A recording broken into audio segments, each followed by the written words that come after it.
Hello বন্ধুরা, শুভ সকাল সবাইকে। আশা করছি তোমরা সবাই ভালো আছো আর আমিও কিন্তু খুব ভালো আছি। নদিয়া জেলার ছোট্ট একটা গ্রাম থেকে আমি তিথি বলছি। আশা করছি আজকের আমার ভিডিওটা তোমাদের খুব ভালো লাগবে। তো চলো ভিডিওটা স্কিপ না করে পুরোটা দেখার অনুরোধ রইল। আজকে সকালের সমস্ত কাজ কিন্তু তাড়াহুড়ো করে শেষ করে নিয়েছিলাম, তাই আর তোমাদের সাথে শেয়ার করা হয়নি। চলে এসেছিলাম একেবারে স্নান করে তোমাদের সামনে। আর মায়ের কিন্তু এখনও স্নান করা হয়নি, মা এখন স্নান করছে, তার আগেই কিন্তু আমি স্নান করে নিয়েছিলাম। তাই মাকে বললাম ঠিক আছে তুমি স্নান করে আসো, আমি রান্নাটা বসিয়ে দিই। আমার মা না অসুস্থ, ওর জন্য না গ্যাসটার উপরে রাখা হয়নি। গ্যাসটা সবসময় নিচেতেই থাকে, এদিক ওইদিক করতে সুবিধা হয়, তাই গ্যাসটা নিজেই থাকে আর এখানেই আমাদের রান্না হয়। ভাতটা বসিয়ে দিলাম, এরপর চালটা ধুয়ে নেব। আর আজকে একেবারে সকালের আর দুপুরের একেবারে রান্না করব, পরে আবার কিছু রান্না করা যাবে।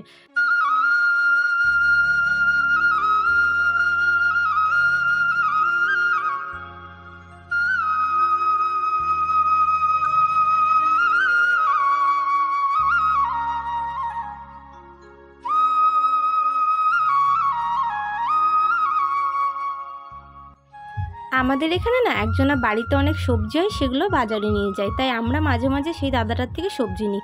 বলেছিলাম একটা চাল কুমড়ো দিতে, একদম ছোট্ট দেখে। আমরা এই পাকা বা বড় চাল কুমড়ো খাই না, একদমই পছন্দ করে না আমাদের বাড়িতে কেউ খেতে। কিন্তু বলছে একদিনে অনেকটা বড় হয়ে গেছে, তাই আর তাকে ফেরত পাঠায়নি, ওটা নিয়েই নিয়েছি। দাম নিয়েছি কিন্তু 20 টাকা। পটলগুলো কেটে নিলাম, আর সব রান্না কিন্তু আমার প্রায় শেষের দিকে হয়ে গেছিলো। আজকে করেছিলাম পটল ভাজা, দেখতেই পেলে, আর সাথে ছিল সয়াবিন আলুর তরকারি। সকালবেলা খাবার জন্য এটা কিন্তু বেশ ভালোই আছে। কার কার সয়াবিন আলুর তরকারি খেতে ভালো লাগে অবশ্যই কিন্তু জানিও। আমি কিন্তু ছোট্টবেলা থেকে অনেক বেশি ভালোবাসি খেতে, আর এখনও কিন্তু অনেক পছন্দ করি। তরকারিটা হয়ে গিয়েছিলো, আমি তরকারিটা নামিয়ে নিলাম, আর মাকে কিন্তু ভাত খেতে দিয়ে দিয়েছিলাম। মা পাশে বসেছিল। এবার আমি এই তরকারিগুলো ভাতগুলো সব নিজের নিজের যেটুকু লাগবে সেটুকু নিয়ে বাকিগুলো সব মিটকেসে তুলে রেখে দেবো।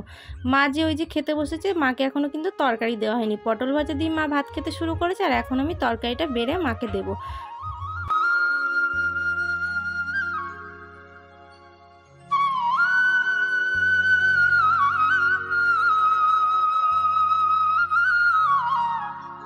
একে একে সমস্ত ভাত তরকারিগুলো মিটকেসের মধ্যে রেখে দিলাম, আর এই যে কাপড়টাও ভিতরে রেখে দিলাম, পরে যে আবার রান্না করতে কাজে লাগবে। বসে গিয়েছিলাম ভাত নিয়ে, আর পটল ভাজা তো ছিল, আর এখানে তরকারি নিয়ে নিয়েছিলাম। আর এই যে ভাত খাওয়া দাওয়া করে বসে গেছিলাম মা মেয়ে আলুগুলো বেছে নিতে। মাকে দেখাচ্ছিলাম কোন আলুগুলো আলাদা করে রাখবা, আর কোন আলুগুলো আগে খারাপ হয়ে যাবে সেইগুলো খেয়ে নিবা। এই আলুগুলো কোথার থেকে দিয়েছিল সেই ইতিহাস আর তোমাদেরকে বললাম না, দেখতেই পাচ্ছ পুরো সব আলুগুলো পচা, মানে এক প্যাকেট আলু পুরো মানে বেশি অর্ধেক সবটাই পচা। কিছু আর করার নেই, এখন সবাই নিচ্ছে যখন আমাদেরও নিতে হয়েছে, বাধ্যতামূলক নিয়েছি, কি আর করা যাবে। বাবা চলে এসেছিলো বাজার থেকে, আর আনারস খেতে কিন্তু খুব পছন্দ করি। এখন যেহেতু আনারসের সিজন চলে এসছে, তাই বাবা মাঝে মাঝেই নিয়ে এসছে। আজকেও একটা নিয়ে এসেছিলো, সেটা তোমাদের সাথে শেয়ার করলাম। বেশি দেরি না করে দুপুরবেলায় আনারসটা কেটে মেখে নিয়েছিলাম। আর এই যে দেখো, আনারস খেতে না খেতেই শুরু হয়ে গেল বৃষ্টি। ওই যে বললাম বাবা বাজার থেকে বাড়ি এসছে, বাবা কিন্তু কলতলায় স্নান করছে, আর দেখো কি জোরে বৃষ্টি পড়েছে।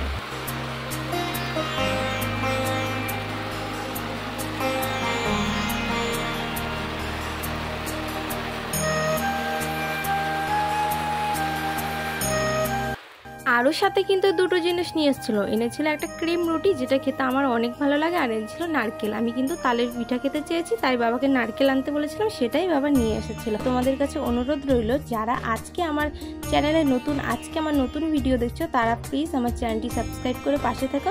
আর তোমাদের ভিডিওটি যদি ভালো লেগে থাকে একটা লাইক একটা কমেন্ট করে দিও। খেতে মনে হচ্ছিল আলুর বড়া, তাই আর দেরি না করে আলুগুলো ছুলে নিয়ে চলে আসলাম মিক্সচার মেশিনে। ভেবেছিলাম আজকে এখানে হয়তো হবে, মামা বলল যে এটাতে হয়, কিন্তু অনেক কষ্টের পর হয়েছিল।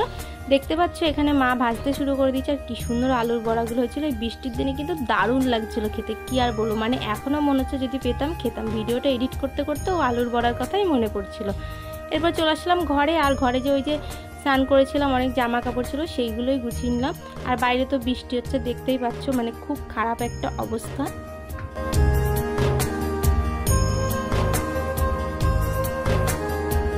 বৃষ্টি পড়ছে তো কি, কাজ তো করতে হবে, ঘরের কাজগুলো সেরে নিচ্ছিলাম। আর এই যে হাঁড়িটা দেখতে পাচ্ছ, ঘরে না একটা জায়গা দিয়ে জল পড়ে, তাই সেই জায়গাটাই এই হাঁড়িটা রাখা ছিল।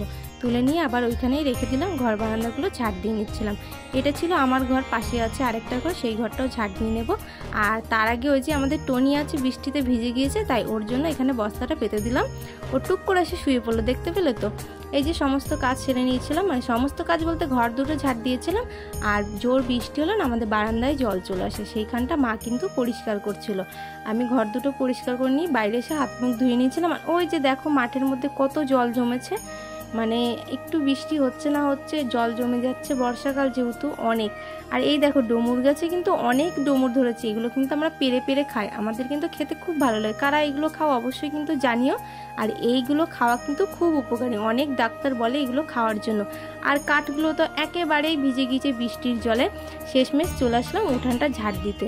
আর দেখতে পাবে মা কিন্তু বারান্দায় জলগুলো ঝাঁটা দিয়ে দিয়ে ঝাড় দিচ্ছিল, কারণ ওই যে বারান্দায় অনেক জল জমে গিয়েছে। আর এখানে টনি ক্যামেরা অন করা দেখে দুষ্টুমি করা শুরু করে দিয়েছিল, বারণ করছি সরে যা সরে যা, ঝাড় দিচ্ছি তবুও আমার কথা শুনছে না। আমি যাচ্ছি যেদিকে ও যাচ্ছে সেই দিকে, সবসময় এইরকমই করে। বাড়ির থেকে কেউ একটু বের হতে পারে না ওর জন্য, বাড়ির থেকে বেরোবে কিনা ও শুরু করে দেবে পিছন পিছন যাওয়া। এরপর আর কোনো ভিডিও করা হয়নি। তো আজকের মতো ভিডিওটা আমি এখানেই শেষ করবো। ভিডিওটি যদি ভালো লাগে থাকে অবশ্যই লাইক কমেন্ট শেয়ার করে দিয়ে দেখা হচ্ছে পরের কোনো ব্লগ।